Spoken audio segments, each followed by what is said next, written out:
The studio lights were bright. The cameras were rolling.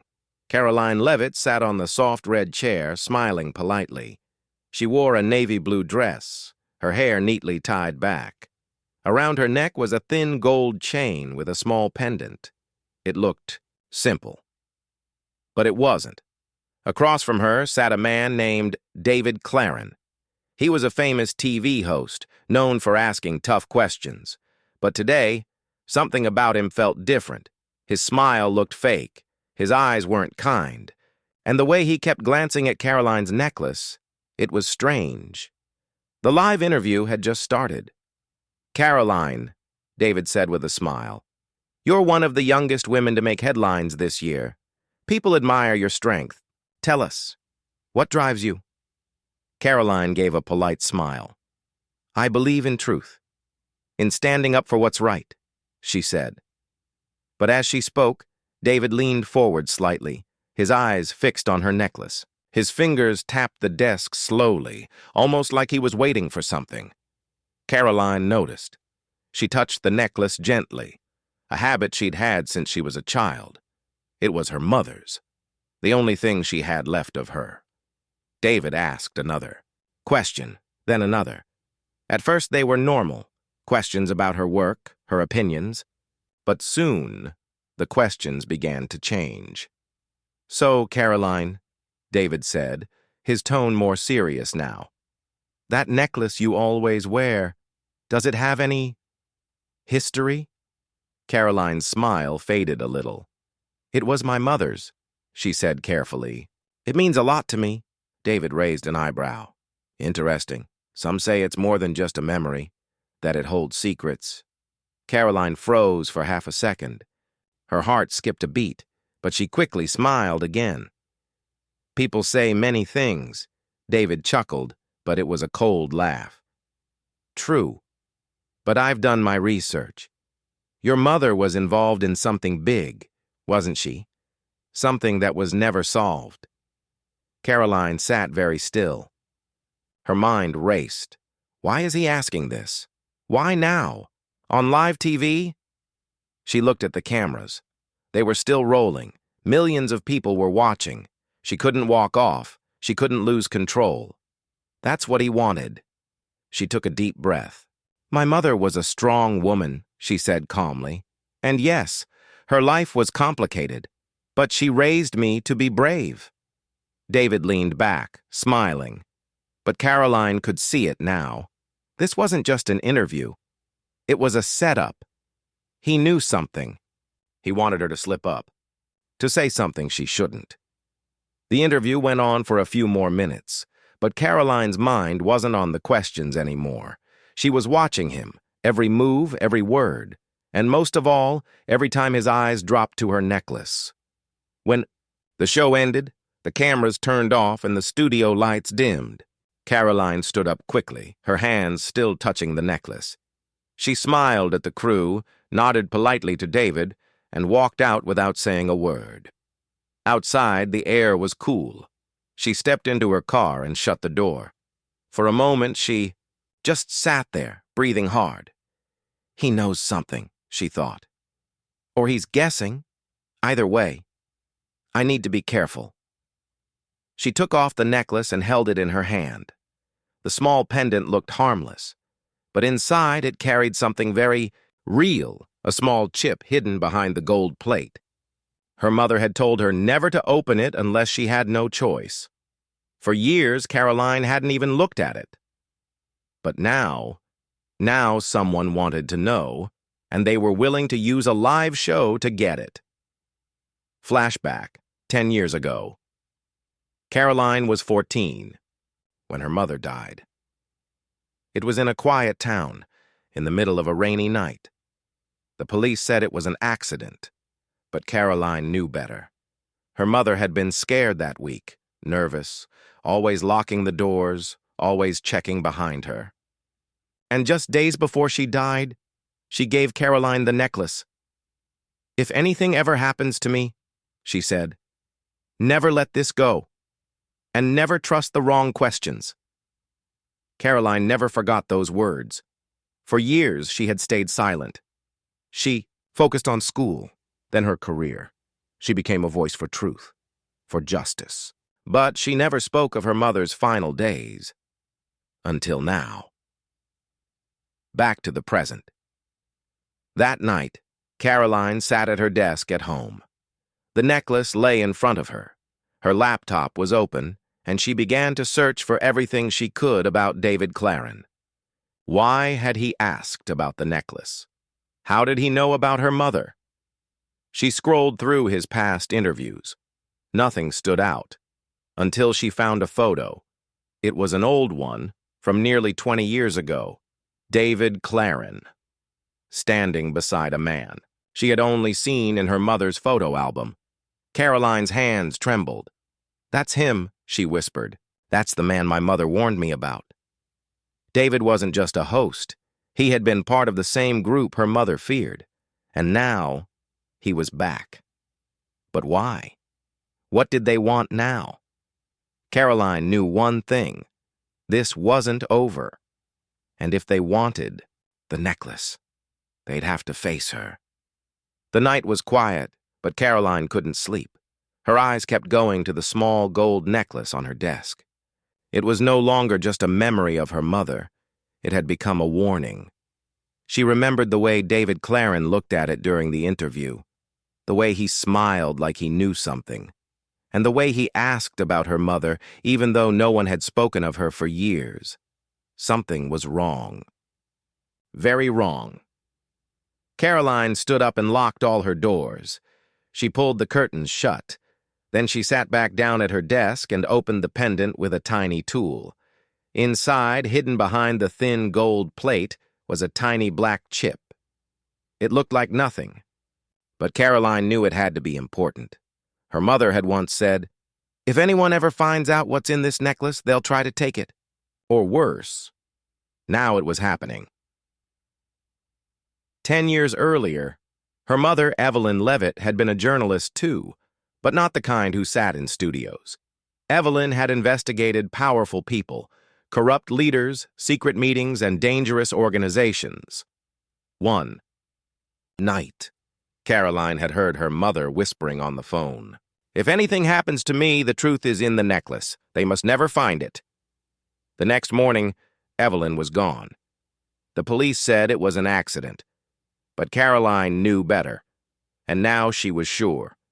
David Claren had something to do with it. Back to present, Karoline plugged the chip into a hidden USB reader. The computer screen lit up. At first, there was nothing but codes. Then a folder appeared. It was named Evelyn Leavitt, Evidence. Karoline opened it. There were old documents. Photos, emails, secret files. She scrolled through them, heart pounding.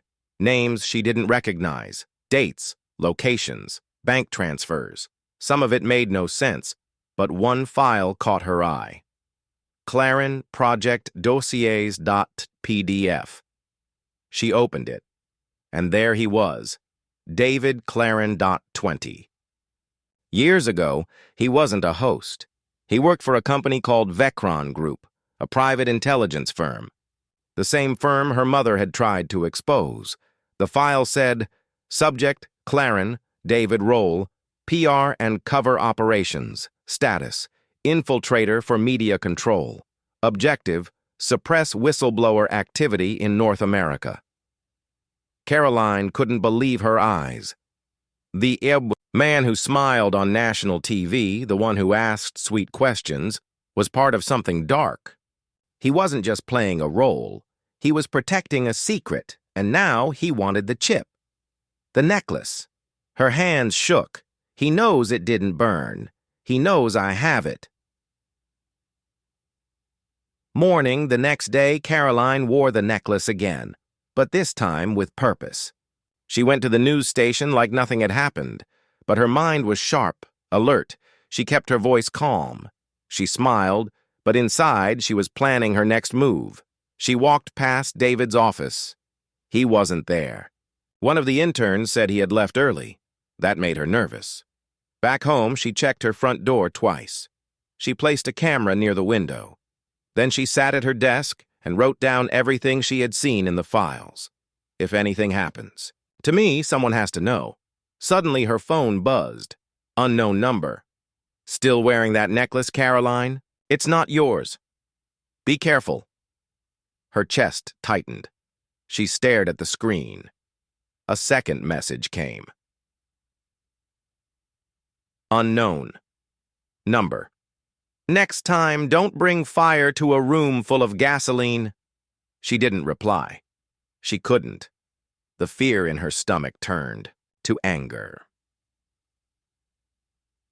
Flashback. 1 week before her mother died, Karoline had walked into her mother's room late at night.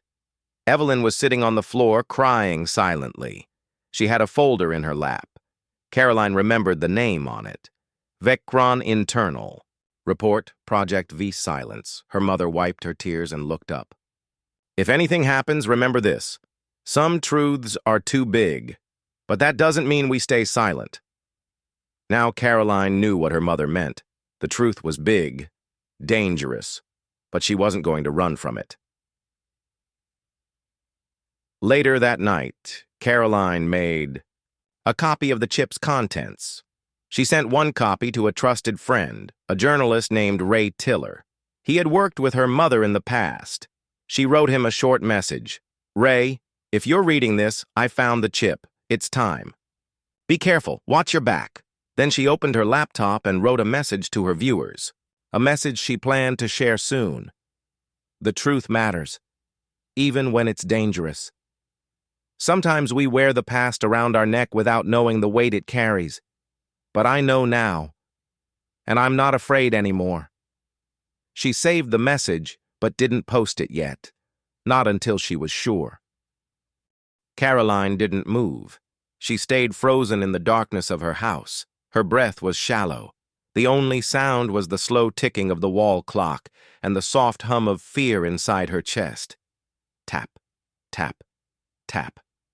The knock came again, then the voice. Karoline. We're not here to hurt you. Just give us the necklace. But Karoline wasn't stupid. She knew the kind of people who said things like that. They never left witnesses. She pressed a small button under her desk. The hidden camera above the door turned on. It started recording. She waited in silence. Outside, the shadow didn't knock again. Instead, it disappeared into the night. Morning, after Karoline didn't sleep that night. At sunrise, she watched the footage from the hidden camera. It was grainy but clear enough. A man in a black coat stood outside her door. He wore a cap, but when he turned, she caught a glimpse of his face. Her heart stopped. It was the same man from her mother's old photo album. Not David Claren, but someone else. A man her mother had called the Whisper. No one ever knew his real name. He had been part of Vecron Group 2. According to the files on the chip, he handled cleanup operations. People who got too close to the truth disappeared after meeting him, and now he was standing outside her door. Karoline takes a risk. Karoline knew one thing for sure. She couldn't run. If she did, they'd find her. If she went silent, they'd win. So she decided to do what her mother couldn't. She decided to speak. But first, she had to learn more about David Claren, the smiling man on TV, the man who used his words like knives. Karoline meets Ray later that day. She met Ray Tiller, the only man she still trusted. They met at a quiet park, far from cameras, far from microphones. Ray was older now, but his eyes were sharp. "You've got your mother's courage," he said, hugging her gently. Karoline showed him the chip. Ray listened carefully. Then he said something that chilled her to the bone. David Claren didn't just work for Vecron. He was one of their founders. His job was to bury stories before they reached the surface. Karoline's eyes widened. "He started it?" Ray nodded. "He used to be a ghost. No face, no name. Then he cleaned up his image and became a TV host. He used the screen to protect himself." Karoline clenched her jaw. "He tried to do the same thing to me. Smile on camera, attack off air." Ray leaned closer. They think you're just a girl with a necklace. They don't know what you've become. The plan begins. Together, they made a plan. Karoline would return to the news station. She would act normal, calm, and kind. But behind the scenes, she'd prepare something big, a live broadcast, just like the one David used against her. Only this time, she'd be in control. She would tell her story, reveal the truth, and expose Vecron to the world. But first, she needed more information. She needed to get inside David's office. Back at the news station, Karoline walked into the studio like nothing had happened. She smiled at the crew. She waved at the interns. And then she made her way to David Claren's office. It was locked. Of course, but Karoline had learned from her mother. She reached into her purse and pulled out a small plastic tool. She slid it into the door's side. One click, then another. The lock gave way. Inside, the room was cold and perfect, not a single paper out of place. But Karoline knew where to look. Behind a painting on the wall was a small safe, and beside his desk, an old-style briefcase. She opened the briefcase. Inside were several files, labeled with strange names. Op, muzzle, op, silence, op, firestorm. She opened one. It was a list of journalists, crossed out. Her mother's name was on it. Her hand shook. Then she opened a second file and saw her own name. Target, Karoline Leavitt. Status, monitored threat level, high. She quickly took pictures of everything. Just as she was about to leave, her phone buzzed. Message from David Claren. I hope you're not in my office right now. That would be a mistake. She gasped. He knows. Chilling confrontation. Seconds later, David Claren walked in. Calm, smooth, smiling. Well, he said, shutting the door behind him. Curious minds get burned, Karoline. Karoline faced him. Her heart was racing, but she didn't let it show. I know who you are, she said. I've seen the files. I know what you did to my mother. David laughed softly. You know just enough to be dangerous, but not enough to survive. Karoline held up her phone. I've sent everything to a backup drive. If anything happens to me, your secrets go live.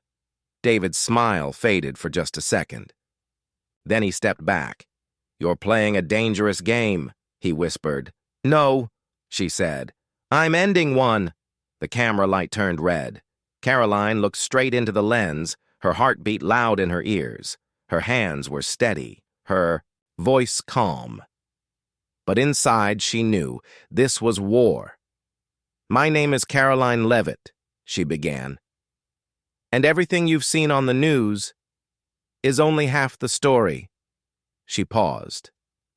The man you trust on your screens every day, David Claren, is not who he says he is. With one click, she pulled up the first document from her screen and held it up to the camera. It was the file labeled Claren Project et Dossiers PDF. Then she said the words that made hearts stop across the world. My mother died trying to expose this. Now, they're coming for me too. Minutes earlier. The setup. The secret room was small, hidden inside an old radio station that Ray had once used as a backup base. It had no windows. Just an old desk, a single camera, and a backup satellite internet system. Ray sat beside her, watching the clock. You only have 15 minutes before they trace the signal, he warned. Karoline nodded. 15 minutes is all I need. She clicked. Go live. Back to the broadcast. She continued speaking slowly but clearly. This necklace, she said, holding it up, was my mother's. It held a chip inside. A chip filled with secrets. Names, operations, proof. Images flashed on screen. Faces of secret agents, documents from Vecron Group lists of missing journalists. Her mother's last written report. These people don't work in shadows anymore, Karoline said. They've stepped into the spotlight, hiding in plain sight, on your TVs, in your newspapers, in your governments. The chat below the video exploded. Is this real? I knew Clarin looked shady. Where's the FBI? Protect her at all costs. In just 5 minutes, over 800,000 viewers joined the live stream. Meanwhile, David Clarin's office, David slammed his fist on the desk. She went live? He growled. His assistant nodded, pale. It's spreading too fast. We can't stop it. David's face turned cold. Call the Whisper. Now. Karoline keeps going. Karoline showed photos of her mother, of the Vecron agents, of documents proving Operation Muzzle and Project V Silence. She spoke with pain in her voice, but no fear. My mother, Evelyn Leavitt, died for this. And now I finally understand why. Her words echoed through homes, offices, phones, and newsrooms around the world.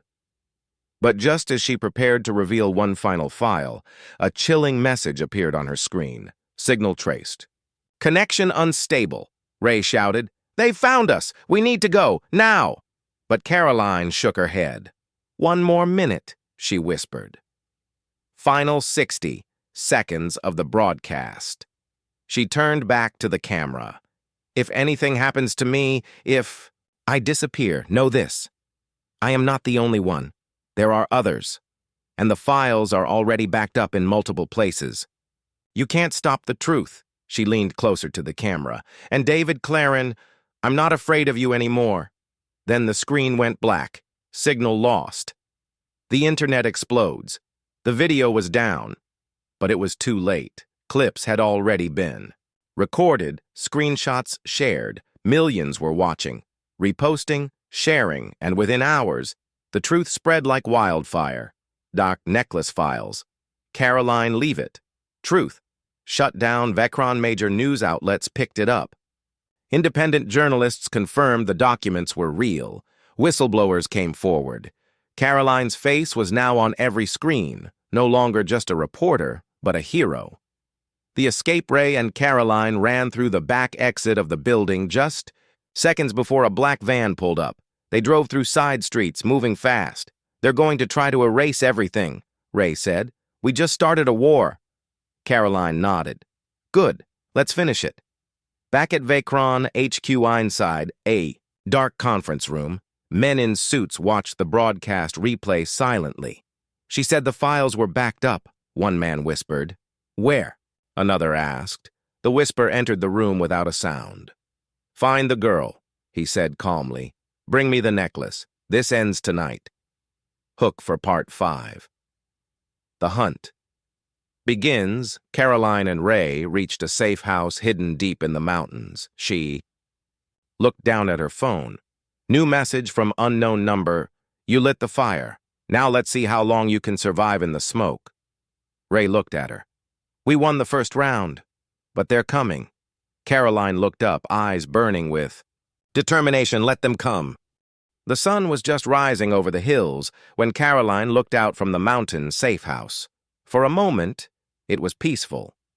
Birds flew above the trees. The wind was quiet. The world seemed calm. But inside, Karoline knew the storm was coming. They saw everything, she whispered. Ray stood behind her, holding a phone in his hand. They're calling you a hero, he said. But that's not going to stop them from hunting you. Karoline nodded. Good. Let them come. I've got nothing left to lose. Meanwhile, inside the Vecron war room, the Whisper stood at the center of a dark meeting room, lit only by screens.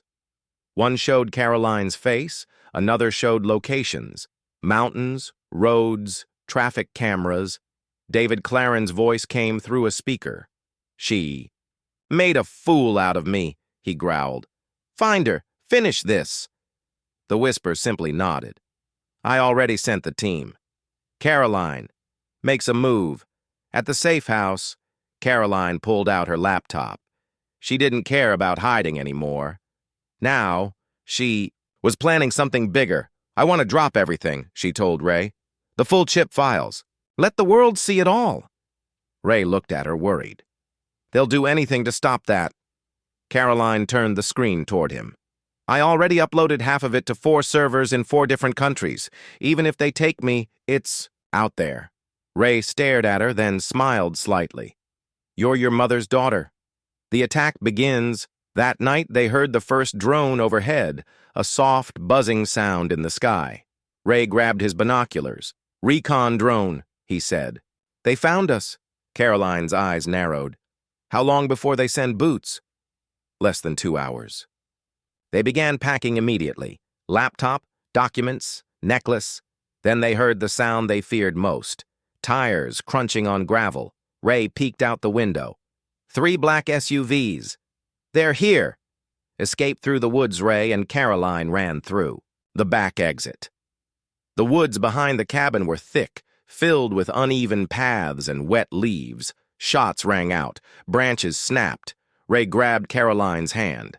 Stay low. Keep moving. Behind them, black-clad soldiers pushed through the trees, Vecron's private security team.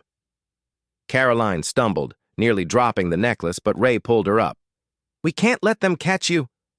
I know, she said breathlessly. They kept running. For 2 hours, they moved through the forest like ghosts, hiding under fallen trees, wading through streams to cover their scent. But they knew it was only a matter of time. A risky call for help deep in the woods, Ray stopped beside an old hunting shed. He pulled out a small device and turned it on. What's that? Karoline asked. Emergency beacon. One of my old friends runs a hacker network. If he picks up, we might get help. Karoline looked around nervously. Or we just gave away our location again. Ray shrugged. Worth the risk. He pressed send. For 10 long minutes, there was silence. Then, the device blinked. Message received. Hold position. Help coming. David Claren's reaction at a luxury apartment downtown. David Claren poured a drink, eyes on the screen. She's still alive? His assistant nodded. But, sir, the broadcast is still spreading. Her Vecron leaks is trending everywhere. Half the files are online now. David gritted his teeth. Then release the counterstatement, say she's unstable, blame her mother. Already. Done. Good. But make sure she doesn't speak again. Ever. The hacker. Who answered? 2 hours later, a helicopter appeared over the mountain trees. Ray and Karoline ducked, unsure. Then the side opened, and a man waved at them from inside. He had long hair, dark glasses, and wore a hoodie with a skull logo. Siu. Karoline, Leavitt? He shouted. She nodded. I'm Slade. Your mom helped me once. Time to pay her back. Get in. They jumped in just as Vecron's soldiers burst through the trees behind them. Shots fired. One bullet scraped the side of the chopper, but then they lifted off high into the sky. Safe, for now. Karoline stepped out of the helicopter, still holding the silver necklace tight in her hand. The wind blew softly across the hidden valley. In Nai. Front of her was a strange-looking steel bunker built into the side of a mountain. There were no windows, no signs, just a thick metal door, and complete silence. Ray looked around nervously. Are you sure this is a safe place? Slade, the hacker with long hair and dark glasses, grinned. If they can find us here, then the world is already lost. The heavy metal door opened with a hiss. Karoline took a deep breath and walked inside. The underground world of truth. The inside of the bunker was cold, but alive. Walls were covered in screens. Cables ran across the floor. Keyboards clicked non-stop. People in hoodies and headsets worked silently at glowing computers. This wasn't just a hideout. It was a war room. A secret battlefield of code, signals, and stolen data. Welcome to the Yi Den, Slade said proudly. We've been watching Vecron for years, but thanks to you we finally have proof. Karoline nodded. Then let's end this. The chip is opened. Karoline placed the necklace on a metal table. Slade leaned in. This chip. It's the final piece, isn't it? Karoline looked down. It was hidden inside the chain. My mother gave it to me before she died. I didn't know what it was until now. Ray helped remove the small chip from the necklace and handed it to one of Slade's top techs, a quiet girl with purple hair named Mia. She carefully plugged it in. Everyone held their breath. The screen flickered, then opened a hidden file. Project Deep Glass. Full access granted.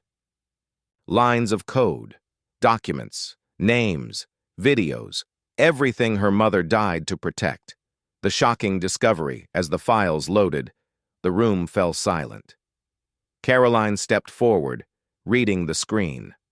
There were documents linking Vecron to political leaders, secret prisons, forced disappearances, and worst of all, mind control experiments. Her hands shook. Ray read the files beside her.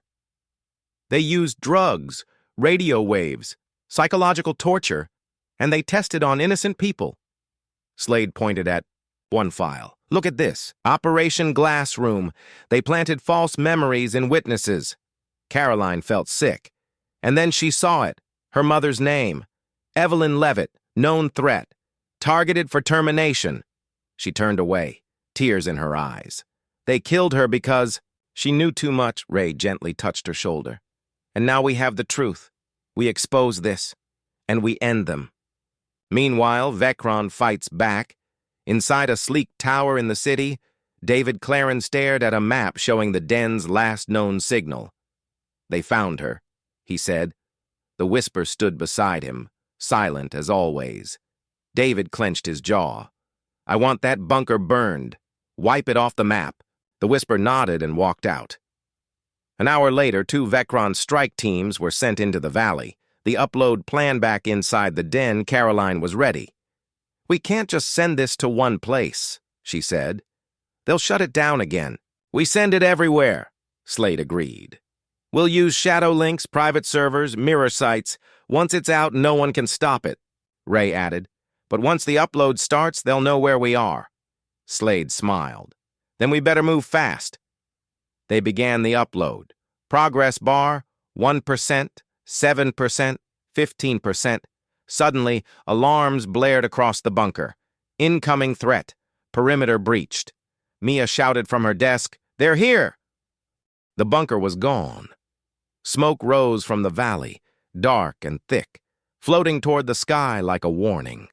Karoline stood on a nearby hill, her face covered in dirt and tears. She held the small mobile drive hanging from the necklace, still warm from the fire. Ray leaned against a tree behind her, his arm bleeding. Slade knelt beside him, tying a bandage. No one spoke for a while. Then Karoline's phone buzzed, and buzzed again. Then again. Hundreds of notifications began pouring in. She opened the screen and froze. The truth goes, viral Vecron truth, Chuck Karoline Leavitt. The project, revealed, all over the internet, people were watching the files. The truth was out. Videos of Vecron's hidden labs, proof of experiments, secret meetings with politicians. The faces of victims. News channels were reporting it live. We have breaking news.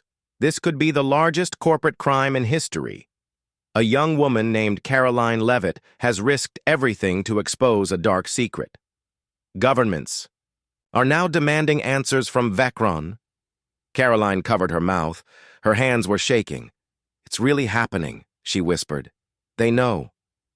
Worldwide chaos. Within 24 hours, the world changed. Protests broke out in cities. People gathered outside Vecron buildings, chanting her name. In some places, Vecron guards used force to push crowds back, but in others, even the police stood with the people. In one country, a president ordered the arrest of Vecron officials. In T. Another, Vecron offices were shut down by the government. And across the internet, millions watched Karoline's face on their screens. The girl who stood up to giants, back in the shadows, but victory wasn't safe. The Whisper was still alive. He sat in a small hidden room, watching the chaos unfold. David Claren's voice came through a private call. "I told you to stop her." "I failed," the whisper said calmly. "But she's still vulnerable. She has allies. We break them. She falls," David growled. "This isn't about damage control anymore. Kill her." The whisper nodded once and vanished into the dark again. Slade's plan at a safe house deep. In the mountains, Karoline and Ray were recovering. Slade was already making his next move. "This isn't over," he said. "Vecron won't go down quietly. They'll try to erase everything, discredit you, rewrite the story." Karoline looked at the necklace. "Then we stay ahead." Slade nodded. "We build a network.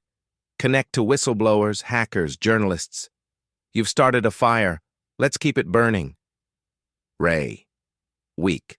But alert said, "What about Claren? He's still out there." Karoline's eyes narrowed.